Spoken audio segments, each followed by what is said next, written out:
I think it's got to be a bit of a shift from people thinking about it just being a reporting thing to being a part of operations of what kind of risks do we think our business is going to face, and what opportunities, in the marketplace could we find that are going to happen through these transformations.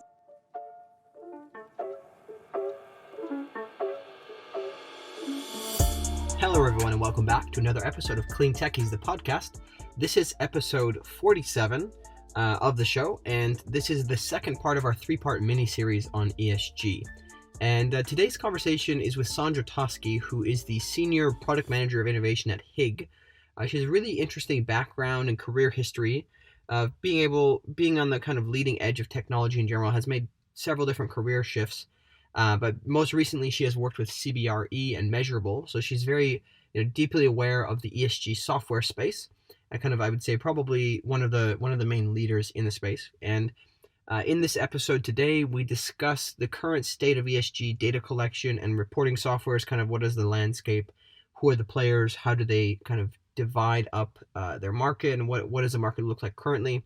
And then we debated and discussed the future of that market and how things might end up kind of shaping up, and how specialties may be formed or may not be formed, and maybe what is the role of big tech in adding this to their software stack, places like Google, for example. And then we also, I think for some people this might be interesting, we also discussed the intersection of ESG and blockchain. So again, a lot of really interesting things in this discussion today. We're really excited to be able to bring this to you. But before we get into the show, we of course want to make a big thank you to our sponsors, NextWave Partners.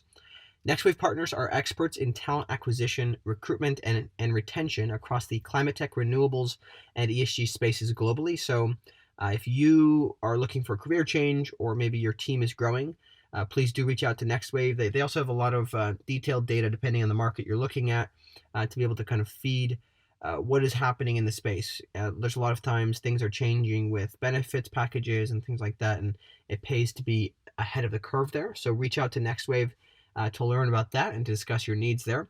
You can reach them through their website at next-wavepartners.com, or you can reach out to one of their consultants directly via their LinkedIn page, and they'll be in touch with you. But again, do consider reaching out to NextWave for your climate tech, renewables, ESG, and technology needs. And without any further ado, let's get into the show. All right, welcome to the podcast, Sondra. How are you doing? I'm doing very well. Thanks for having me here. Yeah, absolutely. Very, very excited for this conversation. I think this would be a little bit different since we're not specifically talking about one company in particular. We're going to kind of cover an industry, and I think in a little bit of a different way than I've covered a lot of people on here. So I guess let's start with maybe just giving a quick introduction to yourself and kind of what you're doing today. Absolutely. So Sondra Tosky, I'm a product manager, and I've been in the sustainability field for a little over 10 years now. I specifically product manage software that calculates and tracks sustainability impacts for businesses. And these are typically SaaS software platforms, so very kind of Silicon Valley approach to tackling sustainability and how to address that within a business. And I started off in the real estate sector, analyzing impacts for the commercial real estate. And then 2.5 years ago, I moved over to Higg, where I'm currently product managing. And I specialize in their tools for calculating consumer goods products. So looking at raw material, like a cotton in the field, all the way through to end of life when it gets thrown into the landfill, and looking at those impacts around the supply chain and the products, and how you can potentially make those more sustainable. Mm-hmm. Interesting. So why don't I'd be keen to understand kind of how did you end up deciding to go into this space? Did you always want to be in technology? Maybe just kind of the different areas of what led you to be in ESG. Yes, absolutely. And I always go back to start all the way back in my undergrad days. I was at American University in Washington, D.C., and I was studying international relations. And I loved it. I'd been doing it for 2 years, but you study large social topics like that, and you kind of I personally got to a point where I was like, but what's the answer? How do you solve these things? There's such huge, kind of overwhelming issues that you look at when you're looking at like developing countries or things like that. And I had always been really interested in computers. And so I went to my counselor and said, what if I minor computer information systems? Do I have enough credits to do that? And they looked through and were like, yeah, you can go ahead and get a minor in that. Nobody's ever done it, but go for it. And so I came out of American with this international studies background, but a minor in computers. This was about 20 years ago. And it was very unique at that time. And I'm still surprised how often it is that to have a liberal arts background with a hard science angle to it. And so I found myself just from the beginning in DC going into government jobs where they needed someone who could look at policy and read really, really long, boring documents. There's been a consistency in my career of being able to actually read through large standards or, underlying so much of these international policies. They're actually usually foundational documents that happen that underlie a lot of them. And so capacity to be able to read that, communicate across teams. So being able to take what I've learned in those documents and translate that to make it understandable to people. So it's only 2 paragraphs, not 120 pages. And then this tech side. And so then how do you then literally build a software platform that can collect that information and spit it back out in the right format? And so I started off in DC doing that, much more in kind of a government context, and then moved out to California about 15 years ago, a Bay Area. So the tech became the main focus. It was less about policy, more about the tech. And then the Great Recession happened. And so found myself laid off from a startup. And I kind of felt like at that point, it was a good time to really focus on industry to become extremely knowledgeable about. And so I thought about, well, what's coming up next? And I was like, well, sustainability, climate change, it's going to have to become something at some point. And so I literally started scouring the web job boards for anything to do with sustainability, energy, anything that could kind of get my foot in the door into that space. I ended up at CBRE working in their sustainability data collection department, where they were doing gathering energy metrics from the buildings that they help run. Their CBRE is one of the largest commercial real estate companies. And so started off there and then was able to just progress from there into the field. Mm-hmm. Interesting. I'd be keen to understand. I think I'm always curious about, especially for maybe more entrepreneurial people, identifying maybe ways to figure out what the next wave of changes are. Would you say that your time in policy is maybe not just for you, but for many people that you've bumped into perhaps, was that really helpful to identify what was coming down the pipe in terms of the next wave of changes and regulation that would need to have solutions for it? Yes, and I would say specifically, I also then did a master's at Georgetown in technology and national security, which very specifically was looking at how do you anticipate what the next technology is going to be, how do you evaluate what technology is likely to advance. It's interesting at the time. There wasn't even, I don't know if they've even changed it, but the concept of like a product manager just wasn't very mainstream back then. And looking back on it, it's exactly what a product manager does, but it was very much kind of more from a government perspective. So the government was investing into the right tools and future products. So I think there's some of that. I think part of it is just kind of looking and listening and getting to know a field so that you can kind of make those decisions yourself. Mm-hmm. Yeah, I always find that quite interesting because, as a recruiter, I obviously talk to a lot of people, right? But every time I go into a new space, you start to feel like because you know nothing and you know that, but then you start to know a bit and you think you know something. And then there's certain incidents that happen. And you're like, actually, I still know nothing. And there's like just this vast, chasm of information you're never going to know. And I think that sometimes figuring out where you know what to go and where you don't is important. But I guess let's maybe move on to more broadly. Could you just give a kind of general description of what ESG really means, kind of just more broadly? Yeah, absolutely. So ESG stands for environmental. So it's the environment, and people, of course, first one you think of is the carbon, so climate change. So it does encompass doing what they call carbon accounting, which is counting up how much carbon your activities that you're doing produce. And so that's one of the main ones, and definitely the one that people are most focused on at the moment. But it also goes broader. So it also includes things like water, chemical pollutions, and also the things that you do to help fix that. So if you're using renewable energy, so it really is the full impact of what you're doing to the environment, and then also the ways that you can help lower it. So that's the environment one. That one's pretty straightforward. Social is when the S is for social, and that is the people. So, how are you training your employees? How are you using good standards within your supply chain so you don't have any, child labor or, inappropriate labor going on in your supply chain? And it can also, depending on how broad you go, can include the community. And so if you're a business that potentially has a large impact on a local community, it can include them also. And then the G is for governance. And that one is how your company is structured and the policies in place for actually governing your company. So they often look at things like how much is the CEO making? Do you have diversity in your board? Things like that. So it's making sure that you're running, you have policies, structural policies in place to make sure that you're running the company in an appropriate way. Well, could you talk a little bit more? I think E is pretty straightforward. Obviously, decarbonizing efforts through different technologies out there. We've had a lot of those types of people on the podcast that can help with that.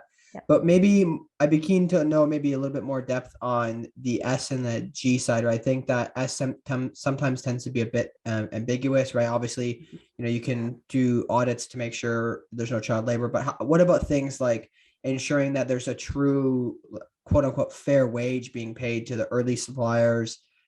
People in developing countries, et cetera, because it's probably relatively easy to take advantage of some of these early stage farmers, right? They're doing what they have to do. Could you talk about that? So a couple of things in there to unwrap. One is supply chain visibility. So we can kind of go down that rabbit hole as much as you're interested. One of the things that's very difficult, and this is where I've been interested in, is looking at supply chain transparency. Typically, a brand only sees that final manufacturing stage, and so the upstream parts of it, where it's being mined from or grown, depending on whatever you're producing, that part, it just tends to be very invisible. So there's not a lot of insight into that a lot of the time, and I think that's going to be one of the big pushes that we start to see, is that it's not going to be enough to even just know the last factory you got the product from, the one, shipping it to you. Companies are going to want to know, well, where did you get the parts from? How did it get produced? The plastic get produced, or what mining was going on to bring that into the factories. So I think the rules, and it's very hard to do that, because it's each piece doesn't necessarily see the piece before them. And so right now with Higg, I work a lot in apparel, and the final manufacturing facility might not know where the yarn was dyed or spun. The different segments of it are often hidden along the way. And so I think that's going to be a new part of where we see a push, is getting into that. Do you see that as being quite challenging to get through that? Because I know, at least traditionally speaking, businesses try to keep a lot of this information kind of as under the radar as possible, because they might say, oh, this is our competitive advantage to have, some price arbitrage here and there, et cetera. What are some of the issues that you think are really going to come up? And do you think that people actually will be able to break through those? That's absolutely part of it. Is I don't know all of the details about, but there are sourcing considerations, and so sometimes somebody who knows that a particular thing is made in a particular place doesn't want to necessarily share that to everybody else. So there are proprietary and confidential information, but I think that's somewhere where you can have systems play a role in that, because you can have a software system gather the information and then keep parts of it confidential, so that maybe you aren't necessarily even sharing the name of the place where the thing came from, but you could at least share that it, you checked it out, it had, fair labor standards going on, that kind of a part of it. The other part to understand is that some of it is in very low tech areas. So a farm, it's so easy to always assume that it's happening in a place where there's a lot of internet connection or things like that. But, this might be a farm in a very rural area in a foreign country where gathering that information or finding out where they are, can be kind of difficult. So I think there's, I think we're still a ways from it. I think it's going to start to get demanded pretty quickly. And if the really big people who buy these, the big purchasers, start saying, well, we're not going to buy this from you if you can't tell us this information, then we'll see a fair amount of pressure start to come through. Yeah, I mean, that could be interesting though, because to some extent, if the larger corporations were kind of forced to do these items, then it's almost as if they could work with the suppliers to help invest in the infrastructure locally, right? Which could actually be a net benefit to a lot of developing countries, I would assume. I'd be curious, have you seen any, I feel like it's probably too early to really tell, but have you seen this pressure to understand the entire scope 1, 2, and 3 emissions push any larger companies to go and become more vertically integrated? I haven't necessarily seen the vertical integration. I've definitely seen an interest, and then I'm trying to think of how to say it. Sometimes investment. So I'm seeing, investment going into it. Like what you were proposing that, if it's a technology they're particularly interested in, potentially if they wanted to like green a facility, so put solar panels up, they're starting to explore that. It's always a little bit tricky because on the one hand, they really don't want to pay for it. I mean, it's a business, they don't want to just be having to put money into a factory where, it's also supplying other brands or retailers. Yeah. But at the same time, there is enough interest now that we're definitely starting to see that push. And kind of to me, surprisingly, the manufacturers are starting to be very interested. The large ones know that this is coming, and they know that it's going to start off as an advantage to be green and then become a requirement to be green. And so the large ones that have the money for it are starting to go ahead and try to get in front of that and get visibility into, like I was saying, they want to get visibility into their supply chain because they know it's coming, and then be able to start showing improvements, because they know it's on the horizon. Yeah, no, I think that could make sense. I've thought about that a bunch. If there's essentially a race to the bottom, if you will, you might want to be the first mover, because for a while there'll be advantage, right? Especially with, I know I talked to somebody who said they can charge a lot more for their leases and their real estate when they run things more clean, for example. I think one thing that'd be interesting, this pretty recent news, even at the time of the release of this episode, is the SEC's announcement. Could you maybe talk a little bit about that and what it kind of means for public companies? Yes. So I won't try to prognosticate on that one. You could go online. There are even wiser people than me who have analyzed it. One, is just fascinating to finally see something like that even happen. Like I said, I've been in the field for about 10 years, and I wasn't sure we'd ever have the SEC even take a stand on it. So that was interesting in and of itself. Wherever it goes, I think we will start to see a few things. One, I'll dip into the acronym soup. I actually will read it off the screen. But what I think they'll end up falling back on is a group called the IFRS. And so they are the global standard makers for accounting, and they also have gone into sustainability accounting disclosures.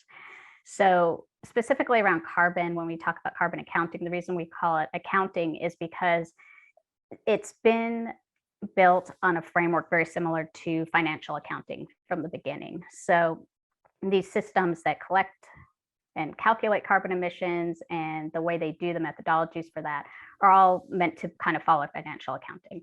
And so in line with that, there's a group like the IFRS that has been also coming up with sustainability disclosure accounting.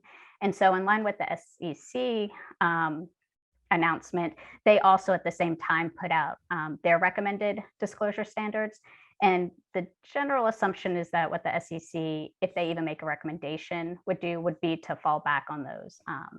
It's the IFRS, which also does ISSB, which is their International Sustainability Standards Board, ISSB. So that's the sustainability section of them. And it's going to follow a thing called SASB, which is their sustainability standard, and also one called the TCFD. And that one is a slightly older one that is also considered for financial reporting. It's the Task Force on Climate-Related Financial Disclosures. So long story short, I think we'll finally start to see standardization around how to disclose and what's recommended for disclosure. And I think that the forward-thinking large companies will do this voluntarily. Might not be necessarily to the SEC or on their financial disclosures, but I think at least in some form for investors, I think they'll start making this information available.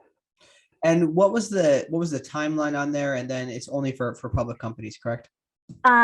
So it is only for public companies, but this is where I think we'll start to see a shift, is that in the past, a lot of the time when companies reported, they were reporting on the emissions that they directly created. So we call those scope 1 and 2.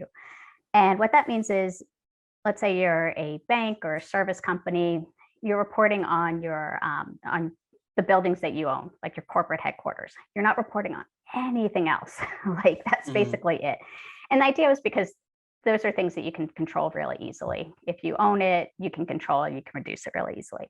What I think we're going to see, and I've definitely already seen, is that the supply chain parts of it, and those are called the scope 3, so stuff like the products that you produce, you should really be looking at the emissions from those also. Right now, they're not necessarily being counted because you don't actually, it sounds odd, but let's say you're creating a t-shirt. The t-shirt itself got created by that manufacturing company. And so that manufacturing facility is actually the one reporting the emissions, not you. So you're kind of getting out of like the main chunk of your reporting. I think they've said it can be like 70% or more of your emissions are in this scope 3 category. So like 70% isn't being reported on. And so they're not trying to reduce it. What these recommendations are going to push is that you do need to start reporting on these scope 3 ones. So that means that, yes, it's the public company reporting, but imagine a huge retailer. Now they can't just report on their own. Now they need to do that whole supply chain. That means all the brands who sell through that retailer, they need to start, the retailer's going to be asking them all to start reporting to them so they can report it as part of theirs. So you end up with this network effect going on where you have these large public companies that are tied into everything else in the economy, and they're going to start pushing all those other smaller and mid-sized companies to come up with these numbers and report so they can pull it into their reports. And so that's where you're going to start to see where, even though it's technically only a couple, it's going to trickle down into just about, my guess is probably just about every other little company even out there. Yeah, that's kind of one thing I had for later was we can bring it up now, is I was curious how deep the well will go in terms of with the ESG reporting, because I know a lot of people say, oh yeah, larger companies, they can afford to do it. We can maybe talk about that. How expensive is it actually to do all these things? But so basically, to summarize, you're saying there will be a very good likelihood that a lot of companies, even smaller non-public companies, will be reporting these things because they're going to have pressure from the public companies that they work with. Yep, absolutely. I think we'll definitely see that. Interesting. Okay. Before we do get into, actually, no, let's go over the costs maybe now. Could you maybe talk about the costs? Again, it's hard to quantify because you don't have a specific company, but just kind of an idea roughly of what goes into actually being able to report on ESG metrics and kind of a consistently doing that, because it's an every year type of event. Yeah, absolutely. So I think that it can be very overwhelming, especially for smaller companies. It's overwhelming even for large ones. In some ways more so for them because they're huge and their operations are so large. How do you even report on something that big? So for the large ones, it's overwhelming because they've got so much to report on. For the small ones, it's very overwhelming because they just really don't have capacity to sit here and go through that alphabet soup of what am I supposed to do? So I don't have like exact numbers or metrics. I do expect it'll be some kind of like hybrid function, probably in smaller, middle-sized companies. I don't think they would dedicate a person necessarily to it, but I think it'll be something that they're interested in. I would love to see it be a shift from focus on reporting to seeing a way to use as an opportunity and a way to reduce risk, because I do think that what we're going to see is a lot of dramatic market transformations and environmental pressure from the climate change that's going to be happening. There's going to be reductions in resources. There'll be the supply chain that we saw with COVID. I mean, you can imagine things like that coming up with climate change also. And so I think it's got to be a bit of a shift from people thinking about it just being a reporting thing to being a part of operations of what kind of risks do we think our business is going to face, and what opportunities, in the marketplace could we find that are going to happen through these transformations, and kind of take that approach. So maybe it is somebody who's focused on not climate reporting necessarily, but climate reporting plus, how can we make money off this even, when, let's say everything does go to electric, off of a fossil fuels grid. Yeah, I could see there being, obviously there's a lot of advantages, right? We talked about before, especially with real estate, right? You can charge, larger leasing prices, right? So even smaller companies could consider these things. But I think that, if you look at some other items, right, there's a lot of, I know there's a company I believe I had on here, Circuit Meter, that can help measure electricity usage and identify like wasted electricity, right? That's savings that goes into your pocket, but that also goes into the ESG report, right? So I feel like there's a lot of areas where there'd actually be operating costs saved that would, in most cases, hopefully, offset the actual cost of the accounting process. Yeah, absolutely, exactly. And I think that's really the trick, is for people to stop thinking of it as like a survey to fill out or a report to fill out, and really starting to think about it more holistically within the organization as an opportunity.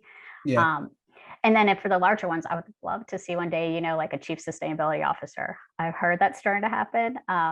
It goes back to, it's one of the biggest risks and opportunities any business is going to face going forward. It makes sense to have that voice in the room, I think. So we'll see how many end up going that route. I'd say quite a number are already headed that route, but they're starting off with the director title. Yes, gotta give them some room for growth there. Gotta give them some space for growth. But okay, cool. So let's maybe move into, I think this is an area obviously keen to have you kind of discuss on, is if you wanted, could you just kind of lay out the ESG software landscape? Kind of what does the business landscape look like, to as broad of a scope as you can speak? If you understand most of the players in the world would be helpful. If not, North America. And just kind of how does it tend to lay right now? What are the main players? Kind of just walk us through that. Yeah, and so as Higg, we definitely kind of play in that space some. So I'm not going to particularly name companies by name, but what you generally see is the carbon accounting systems that have already existed, or that are, I swear every day I look on the internet, there's a new one coming out. And those are very much focused on what we were talking about with the carbon accounting part of it, and very specifically that part of the climate. And so those tend to be pretty geared towards doing reporting for, there's a thing called CDP that people report to. And then some of the other reporting standards out there. They're very environmental focused usually, and they do tend to be focused on, at least traditionally, those platforms have been pretty focused on what we were talking about with that scope 1 and 2. And so where I think we're starting to see some new innovation is around going into things like the supply chain, into doing things like finding ways to calculate specifically products, consumer goods products. That's a very new thing. There are numerous potential regulations coming out around putting labels on products. France just made a proposal that in 2023, they want to have product labeling. We'll see. New York has also been floating ideas around that. So I think that's an area that's very new, is the product labeling for consumers. And so I think software platforms gearing towards that is some of the newer ones that I'm seeing show up. And then, like I was saying, in the visibility around the supply chain, that's one that I know quite a few companies are trying to break through. There is some looking at blockchain to do that. That is one potential way. Specifically around the raw material sourcing, the blockchain is kind of interesting potentially.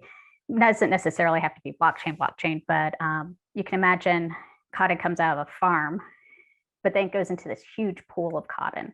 It's not like it's being kept in like a little bag from just that farm. It goes into this broader pool.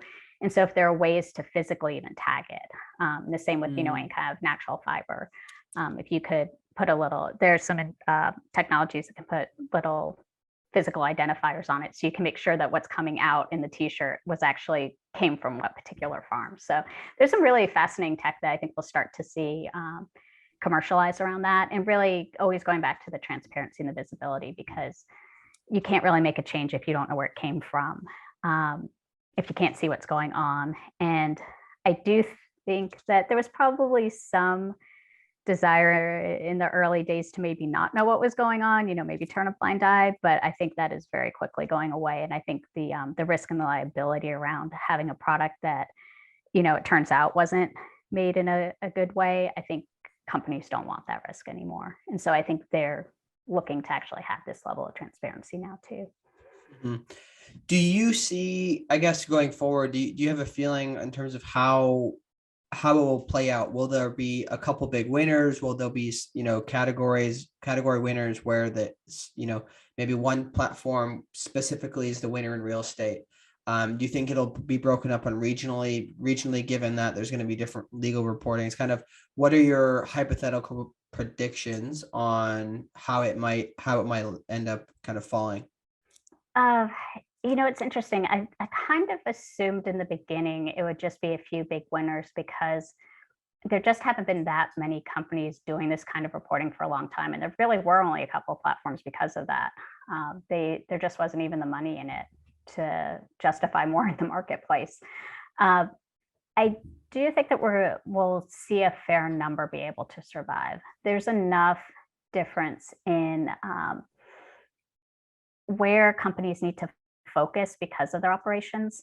So a service company isn't going to need the same platform necessarily that a consumer goods company would. So, when we talk about that supply chain, how complicated it is, that's a huge amount of tech that goes into building something like that out, versus a service company that maybe they're more interested in data centers, because they're doing a lot of work on computers or things like that. And so they might want to track something very different from a different, depending on the industry. Going to something like concrete, I can imagine, concrete is a particularly, I picked them because they're an interesting one from sustainability perspective, because they emit so much pollution when it's created. So I think there could be even specific industries that might need something a little bit more tailored, because when they make the reduction changes, it's going to be in a very, very specific sort of way. It could be a particular process for that industry that they'll need to capture to show that they've had reductions. So I think we might see, like you were saying, I think there'll be some that specialize on a few industries and are just really deep dive into those. I think we'll have a few huge winners that just capture a huge part of the market, across the board. I think we'll see some of that network effect, where if a large company goes onto a platform and then they have all those smaller ones in their chain feed up into that platform, then that platform will capture that whole network potentially. So I think that's another area where we might see it kind of consolidate some.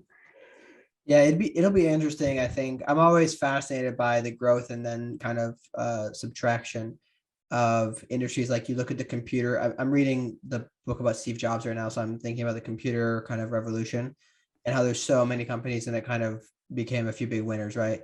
So I'll be keen to see how that plays out. Part of me has this hunch that, from like just the outsider's perspective, there's so many nuanced things that need to be collected that there's going to be probably a good number of people who do remain. They may not be, they may not turn into a Google of ESG reporting, but they could be big, right? This actually is interesting. Accidental segue here.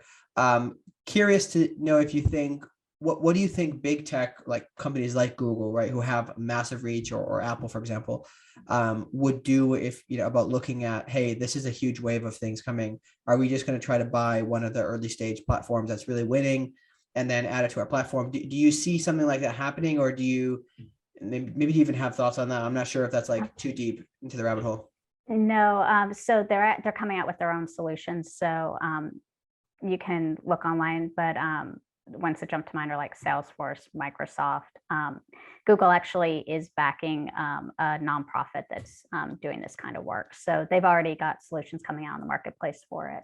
And I think they're very much taking it not as necessarily a money-making approach so much as they need to have they need to have a position on this. It would be, they're so huge. I mean, how can they not put something out there for it? So I think for some of them, if they make money, great. But I think in a lot of ways, it's more just about having a full tier and suite of products to help out.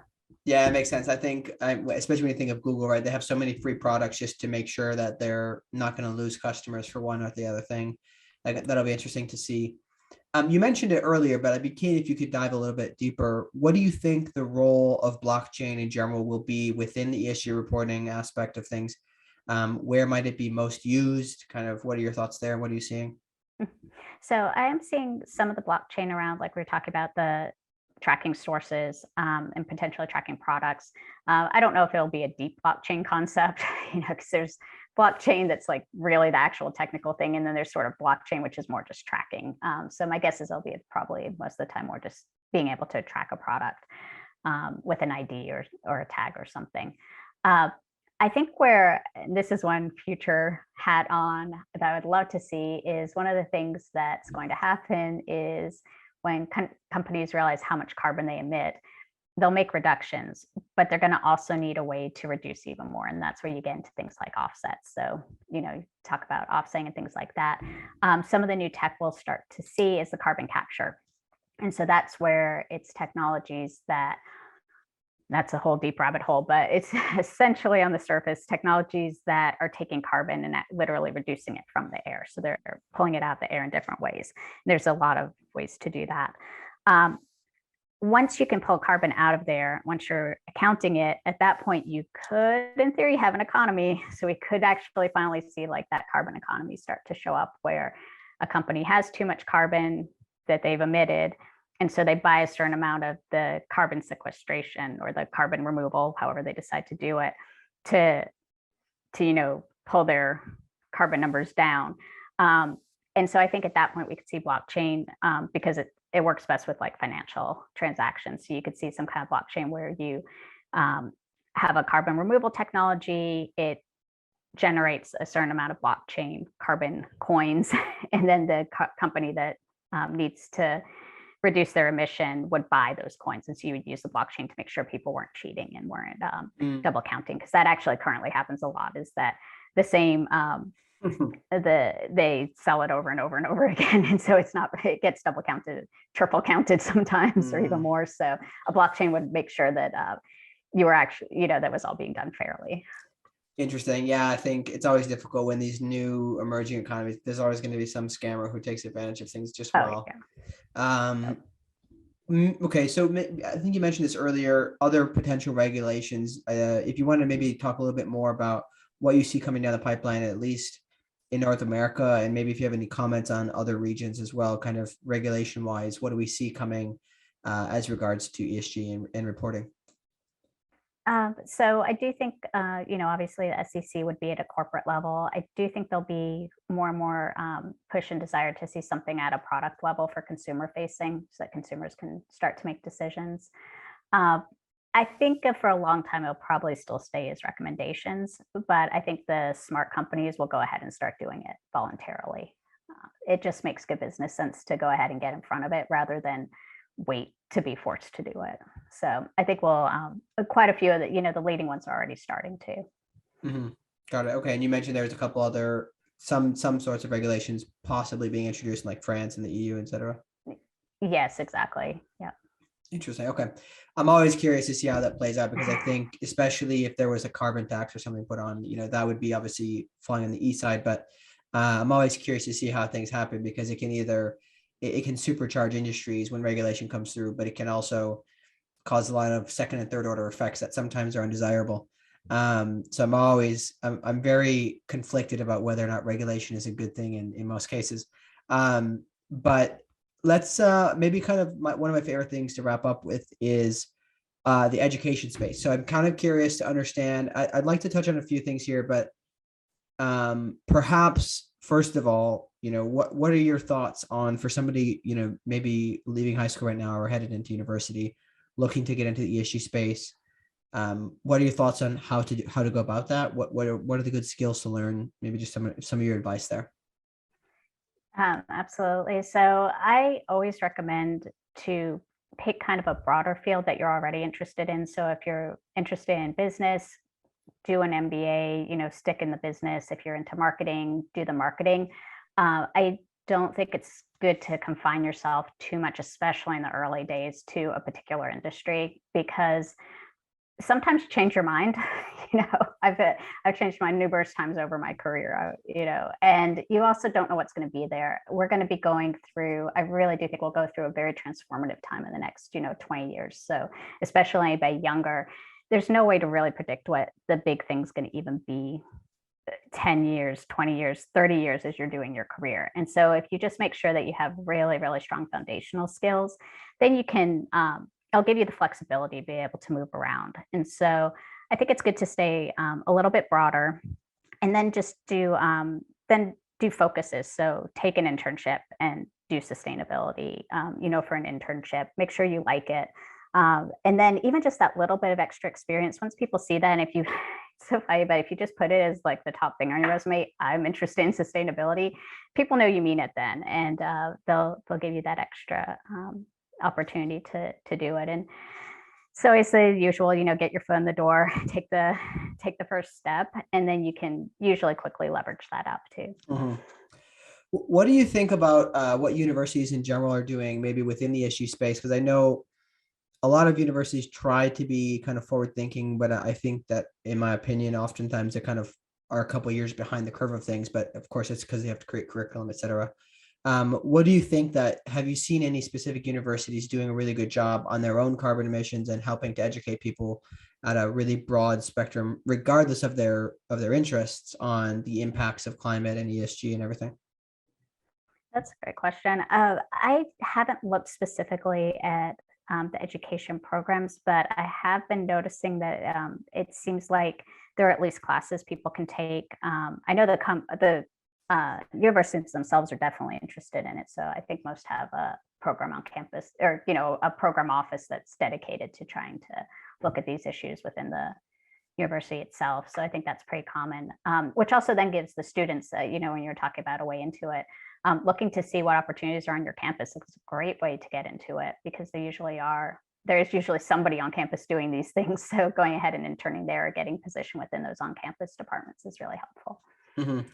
Do you have any examples or specific thoughts on, I know a lot of people talk about the energy transition potentially costing people jobs. I think we all know that the net benefit is more jobs, but perhaps some people might have to kind of be re-educated or upskilled in some areas. Do you have any examples of how this is happening through the application of, trying to reduce emissions, and any thoughts on or examples of companies kind of doing that to help, say, for example, take technicians and upskill them into other areas?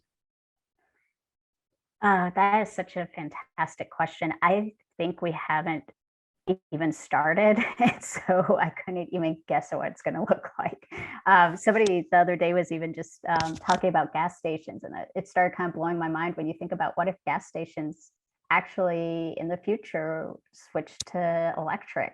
We're not pumping at the oil anymore, and it potentially touches just about everything. And so I think it's gonna. I don't think it'll be that quick. I think there'll be time for people to adjust, but flexibility is always, the best, to just have flexibility in your skill set to be able to deal with whatever it does end up Yeah. looking like. And then I think, those particular industries, I mean, they haven't even started really wrapping their heads around it yet. So they're not even looking at training yet because they haven't even quite grasped that their industry is changing. So, I mean, Yeah. I don't think they're quite even to the training part yet. I think they're not even quite sure what their industry is going to look like, let alone how you would train somebody to do it. Yeah, I think maybe an interesting example to maybe look to over the coming years is the offshore wind space, right? How they're taking a lot of people and repurposing kind of their experience with boats to be able to help build these offshore wind plants. I know that's an interesting area, but I'm also fascinated by the idea generally that, especially in a lot of the climate tech roles, because there's an urgency here, right? If we're going to hit our targets, we're we're nearing the point of kind of no return. People need to be educated into these fields faster, right? So sometimes I feel a four-year university degree is a bit long, right? Maybe there's specific examples of, hey, why don't we take these certain areas that are very important, create some type of 6-month program that helps people get into careers, because really it's about them becoming experts and actually executing on items. But I also don't want to discount, because obviously so many inventions have come from people studying for 8 years, getting their PhD and just doing research, right? So it's a really hard balance for me as somebody who likes to execute and doesn't like to sit around just thinking about things. But I guess I think this is a pretty decent place to end it. Do you have any kind of final comments or questions, maybe any areas we didn't go down that you think are worth kind of discussing? No, I think this covered most of it. And, I really think just staying focused on that flexibility, like we talked about, because there aren't any guarantees in this space. It is changing so quickly, the regulations, how the industries transform, all of it. And so I think I think the people and the companies that are able to stay nimble and flexible and deal with those as they come. And like you were saying, as they start to see this train up there, go ahead and just put out a training program for their workforce and get people going on it and be able to start kind of future thinking towards it. I think they'll do the best. Mm-hmm. Actually, there's one last thing I would want to ask. I think we forgot to go over this, is when companies are looking to, say for example, they're tracking their carbon emissions and they actually really want to change. Are there any areas where they're kind of just unable to make changes because there's a lack of technology or there's a certain kind of roadblock? I think that there's going to be potential to change all of it very soon. A lot of it is going to be in like the supply chain. And I think that's where it's going to be working with your partners throughout that network we talked about. So, go to a data service provider who's using, a clean cloud, picking manufacturing companies and helping them become green. I think that's going to be kind of the key there, is those partnerships. Mm-hmm. Interesting. Yeah, I think that's good to hear, because I think a lot of people oftentimes say, oh yeah, we can't do that right now. But in reality, there's a lot of solutions out there. So, all right, very good. Well, this has been a great conversation. Thank you so much for coming on, Sondra. Really appreciate it, and looking forward to seeing how many of your predictions come true. Absolutely. Thank you for having me. All right, everybody. Thank you so much for joining on today's episode with Sondra. I really hope you enjoyed the conversation. If you did enjoy it, please do subscribe and turn on the notifications if you have not already, to be in tune for more in the future. We do have another episode coming in the mini-series on ESG soon. Of course, always please do consider leaving a review and rating us, especially if you listen on Apple Podcasts or Spotify. It really helps us to grow the reach. And of course, we always want to mention, if you are looking to sponsor this podcast, we're always open to considering new sponsors that are value aligned. So feel free to reach out to me below. And then if this resonated with you, or somebody that this might resonate with, please do share with others, as this is our entire mission to help spread awareness of what's going on in the space. So please do that. You can feel free to get more involved with the Slack channel. There's a lot of professionals in there. It's a decent place to network and meet other people, possibly kind of have some collaboration there. And then you can follow our LinkedIn page for our newsletter that comes out every month. And then we have some kind of weekly little tiny bites that go about discussing topics in the climate tech and ESG and sustainability space in general. And of course, we recommend definitely reach out to and connect with Sondra on LinkedIn. And you can reach me on Twitter with any other questions you have. A quick note on the next episode in the ESG mini-series, which will be the final of this series. This will be with Fulya Jin, who is the Senior VP of ESG at NAREIT. And for those of you not familiar with what NAREIT is, that is a National Association of Real Estate Investment Trusts. If you're not familiar with what a REIT is, as I was, we'll dive into that in the next episode. Highly recommend reaching out or listening to that episode. It's a really, really interesting episode. Fulia has such great experience and really has been a thought leader in the space, especially as it comes to real estate, which is the discussion where the discussion surrounds. So we were talking about ESG and real estate, kind of how it affects it, and just kind of the general landscape of it. It's a really interesting conversation coming up next. And again, thank you so much for listening to Clean Tech is a Podcast. We will see you next time.